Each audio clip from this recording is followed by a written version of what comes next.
So we're talking so much about labor shortages, workforce development, training, innovation this week. I'm really excited to talk to you three within the prism of infrastructure, future of EVs, equitable development.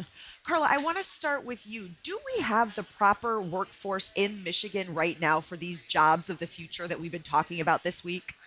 We have the right people, but we Okay. don't have the right workforce. So there's so much training available, so much that needs to be done. But these are jobs, the jobs of today are jobs of the future. So people have not been trained to maintain EV charging stations, install EV charging stations. There are not enough energy auditors. Our Next Energy is doing battery cell manufacturing. Where are the experienced battery cell manufacturers? There are none because the industries are so new. So we are on the precipice of creating the right workforce with the right people here in Michigan. So what is it going to take to do that? It's going to take a lot of good training to be scaled and elevated. One of the most exciting things for me is that there are groups of people training, but they're training tens and 20s and hundreds. And we need hundreds Yeah. and thousands in some cases to be trained in order to serve the needs of the clean energy industry.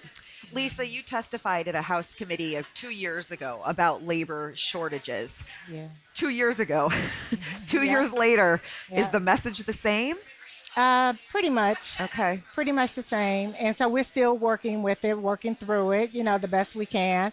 And I think, because it's not the power of and, right? It's all of us. And so when we talk about, that's my competitive advantage. I've heard certain people say, hiring people, being able to train up the workforce, that's my competitive advantage. No, it's not. It's all of us. We all have to come together and set up these types of training programs that gives everyone a pool of resources, because not everybody that I train necessarily wants to work for me, but maybe they want to work for Carla, maybe they want to work for DTE, and the folks coming from DTE, I can certainly use them, but there's a commonality, there's a common footprint that we all need to start with. Maybe it's the math skills and we bring the math up.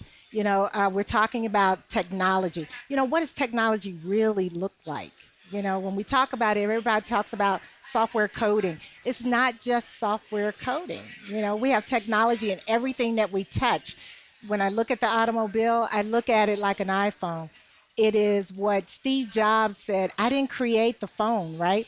I created the playground that everybody wants to be on. So now we have energy coming into it, energy in a different way. We're looking at wireless, we're looking at the charging. The thing I'm excited about is looking forward and saying, how can my car talk to the next car? And having all these different elements that come together to make that happen. Because it's going to. It's going to. It's upon us, right? Yeah. Everybody says it's here. Whether I like it or not, it's Yeah. here. I just love the smell of exhaust in the morning, so I'm sorry. There's sorry, not much sorry, of that, though, on Mackinac Island. No. The smell of horses in the morning. Yeah. Yeah, now that's an interesting one. Yeah. Not the same. No, it's not. Trevor, one of the sessions this week is, are industry and consumers prepared for the electric revolution? Well, it's coming, so I think industry has to be prepared. And I want to go back to your first questions Please. around workforce, right? So what Lisa was talking about is we have to have a growth mindset. We have to all think about how we get this workforce ready together, because it's going to be a strategic advantage for Michigan and all of the companies in Michigan. Our ecostructure, our ecosystem will all benefit as we work on this together. So we got to work on workforce together and make sure that we're all benefiting from that. Yeah. And then when I think about the grid, we spend a lot of time talking about, is our grid ready for electrification?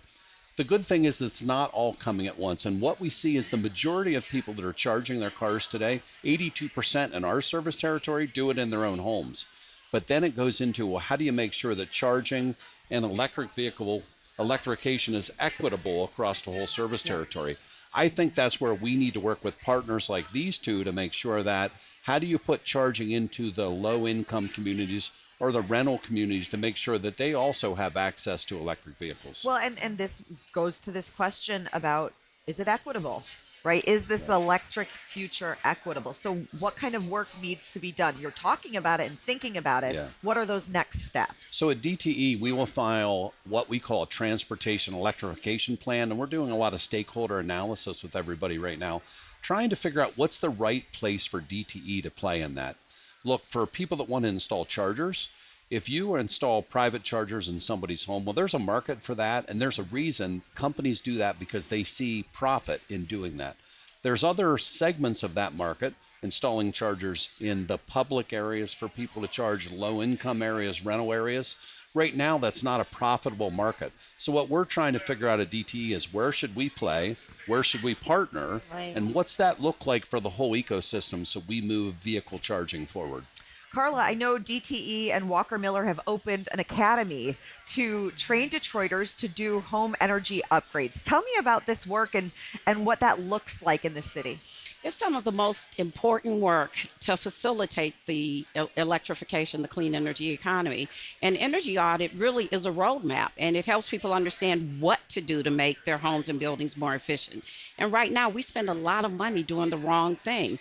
But I think there are fewer than 60 certified energy auditors who are authorized to do federal work right now in the state of Michigan. So with this academy, we're going to put about 40 auditors this year and probably 80 next year.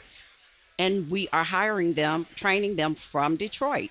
And when we talk about the power of the clean energy industry is still a very white male industry, but every home in every community needs to be retrofitted. So we have to make sure we're inviting everyone into the industry so that we can retrofit our own communities and drive equity. And Lisa, this goes back again to this idea of creating this next workforce. Yes. Yes, it does. And so, my thing is that as Trevor mentioned, as Carla mentioned, the academy, how does this work? The strategy, how does this work? Because you can't look at it in silos anymore. Everything is cross-pollinating. So we have to come up with the best solution. When we're talking to the kids, talking to high schoolers is one thing, right? But when you give the parents the knowledge, the information so that they will know how to guide their little ones, it's a lot better because now they know the questions to ask and they know where to tell their children, oh, you need to go here, you need to go there. Right now, they really don't know that. And I think that is a missing piece, is that we're not having the parents in the discussion, But the kids, they got an idea, but they really don't have an idea, so they're still trying to figure that out. They look at it and say, what can I do there? But they don't see the creativity because the industry is so young. The industry is young every year to me because we're always doing something where we're turning a commodity into a new innovation. So we need that new way of thinking, those new ideas, and we have to have an environment in which they can do that. So kudos to you two. Absolutely. Yeah. And I love, this is a new environment. We literally are normalizing clean energy, and we are also normalizing equity. Yeah. In the governor's My Healthy Climate Plan, equity is in it 17 times. And that means that every department really should be thinking about how to drive equity as they create the plan, which in the past, equity, if even a thought, has been kind of shoehorned in the back end with the program. Now it's a critical element to how the state should be planning. And it's already part of how we are all planning. Yes. Yeah, because, I'm sorry, Trevor. No, go ahead. please, No, go ahead. I was just saying, what is the end result, right? What is it that you're trying to get to? Let's start there and build from there, So then it's not an afterthought. It's not a shoehorn. Right. Well, and we're so fortunate to have great partners at DTE. And one of the things we're trying to work our way through now is to focus even more of our energy efficiency programs on the customers that most need that help right now. So as you talk about equity, it's the one thing that just strikes me that we can continue to double down on, because we're investing a lot of funds to help a lot of different customers, but we need to make sure we keep an equitable view not only towards electrification, but also as we build out the grid and do other items. We need to make sure we bring clean energy to all of our customers, not just a segment of them.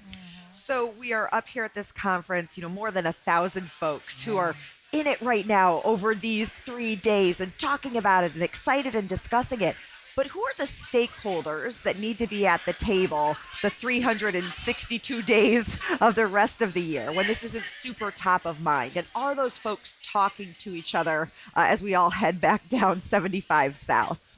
Trevor, I'll start with you. Well, my sense is all those stakeholders are hearing it. It's government, it's business, and it's all the foundations that help drive development and change within the communities that we have the pleasure to live and serve in. So I think the people are hearing these conversations are happening. Look, the administration that we have under Governor Whitmer is driving these discussions, and the agencies and the agency leaders that she have are driving these discussions. You also have great partners where all the partners are having these discussions. Our ecosystem has gone from one where we used to have this scarcity mindset where I had to win and you had to lose. Now we all know we need to win together. So I think it'll naturally continue to evolve as we go. Yeah. I agree. Were you gonna say? No. I just saying, agree. yeah. My one concern always is not everyone can make it to Mackinac to have these conversations. And there's so many community people, and part of our job is to make sure their voices are heard. And when we go back home, the most important thing we can do is really dig in and listen to the communities. I heard a saying a few months ago that it just sticks with me, and it's do not speak for people you don't speak to. And in order to drive equity, a lot of people up here are going to have to speak to people that they've never spoken to, so that they're planning based on realities and not based on what they think the communities need. Lisa? Yeah. Oh, well, I agree. The stakeholders, when we're talking about stakeholders, everybody is a stakeholder, right? And you have to be intentional about what it is that you want to do. And if you're not intentional, as you say, if you're not speaking to the people, that's very hard to do. So, but my biggest want is that if we are going to move into this new energy, this new ecosystem, this new economy, we have to have the government to invest. We need investment.